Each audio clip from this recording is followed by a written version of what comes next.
All right, a real-world example involving related rates. So an equation that involves derivatives. We know the radius of a spherical balloon is increasing at a rate of 3 centimeters per second. So we're blowing air into the balloon, and the radius of the balloon is increasing at 3 centimeters per second. How fast is the volume? So the volume is going to be increasing because you're increasing the size of the balloon. How fast is the volume changing when the radius is 10 centimeters? So I immediately jump to what's the volume of a spherical balloon, right? I'm asked a question about the volume. What is the volume? So the volume of a spherical balloon as a function of its radius. In fact, let's not think of it as a function like that. Let's just write down the equation between the variables. The volume is equal to 4/3. That's not right. 4/3 pi r cubed, right? That cubic is because it's in 3 dimensions. It's a volume. All right, well, if this is the relationship between volume and radius, let's differentiate this relationship because I'm looking for how fast the volume is changing. I'm looking for dv dt. So if I differentiate this equation, it's already solved for me for what I want, dv dt. So what is dv dt?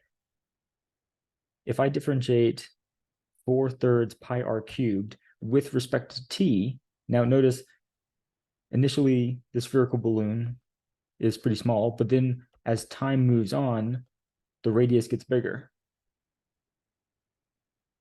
right? So r is not a constant as far as t is concerned. This is implicit differentiation.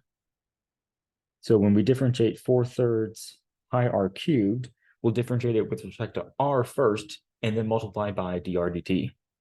This would give us a 4/3 pi, the 3 comes down, r squared dr dt.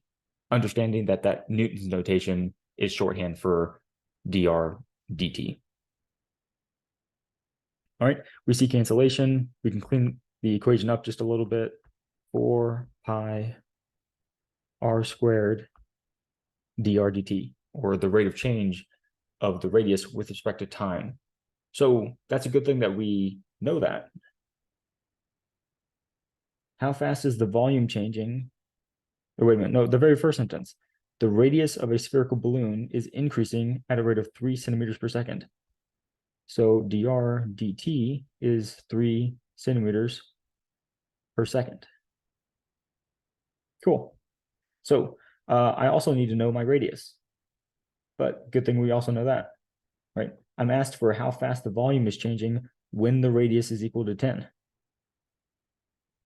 So the volume is changing at a rate when the radius is equal to 10 centimeters and the radius is changing at a rate of 3 centimeters per second is equal to 4 pi, the radius of 10 squared, times the rate of the radius, 3 centimeters per second.